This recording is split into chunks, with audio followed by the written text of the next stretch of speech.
except where them hands, where them holes, where them throws, you know what I'm saying?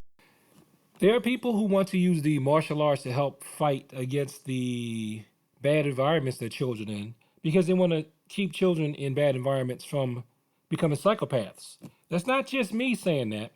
I know personally that I feel like things like the martial arts when I was young and just the positive impact and input that I had from, youth leaders and people at my church, one of whom was also a martial artist.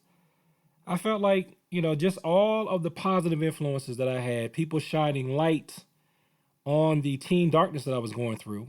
I felt like that helped a lot and helped me to move my life into the straight and narrow, even though I never got arrested or, got into any trouble with the law per se. So let's take a brief listen from Dr. Ramani Durvasula doing a med circle interview called The Psychopath and Sociopath, a Masterclass. Here she's talking about how some people are using art, movement, martial arts to basically help at-risk youth. The child's pattern of behavior, the environments they find themselves in, the resources to help the child. There will be other adjunctive programs around that child. For example, there are some programs that use things like martial arts and those kinds of like physical kinds of programs to actually channel some of the strong feelings these kids have into the discipline of martial arts. So you'll see some of those kinds of programs. Somebody I know works on those kinds of programs with gang-affiliated youth. So there's different kinds of innovative programs out there that meet kids where they are at, using art, using music, using physicality, that you want to use as many of these resources as possible to give that child a chance to express themselves where they may not be able to find the words, they may be able to find another outlet. Now, one thing I think is interesting is because I wasn't a gang affiliated youth. If anything, I was a youth that needed protection from the ones who were gang affiliated.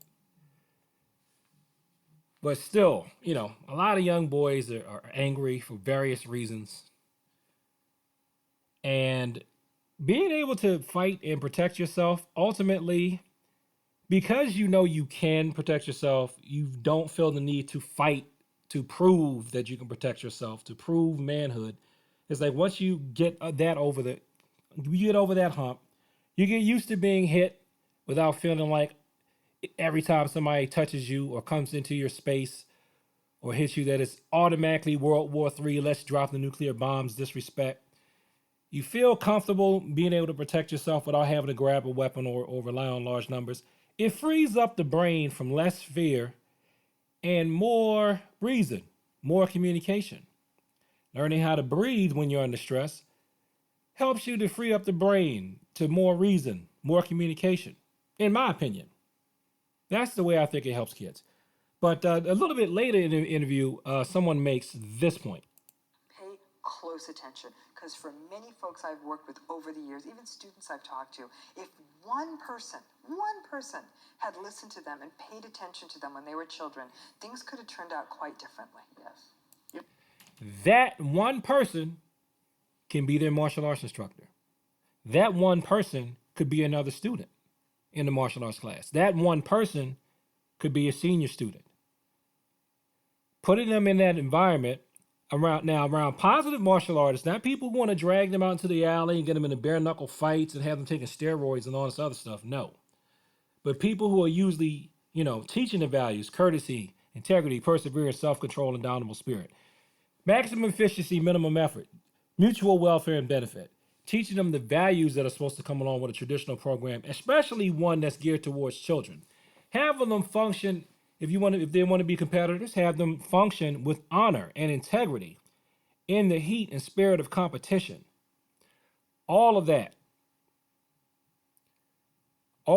coming through one person, that one person who dares to take the time to tell the child, I know your world is telling you X, but let's take you down the road Y. Just giving them another way of viewing things. A lot of that can go a long way and make a difference. So it's not just those of us who are martial arts enthusiasts saying it. We have some qualified clinicians like the famous Dr. Ramani Durvasula saying the same thing.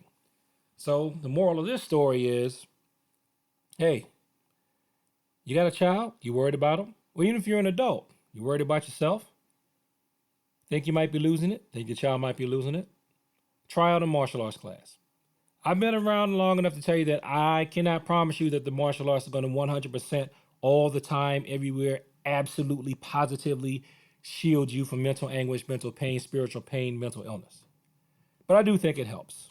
Any type of movement, positive activity, anything that gets you to breathe, to get in touch with your body, to regulate your emotions, all that has got to be something that's going to help you deal with all the negatives and stresses that come in this world. So thanks for watching this video. Like, comment, and subscribe. Please share this with people like to talk about the martial arts.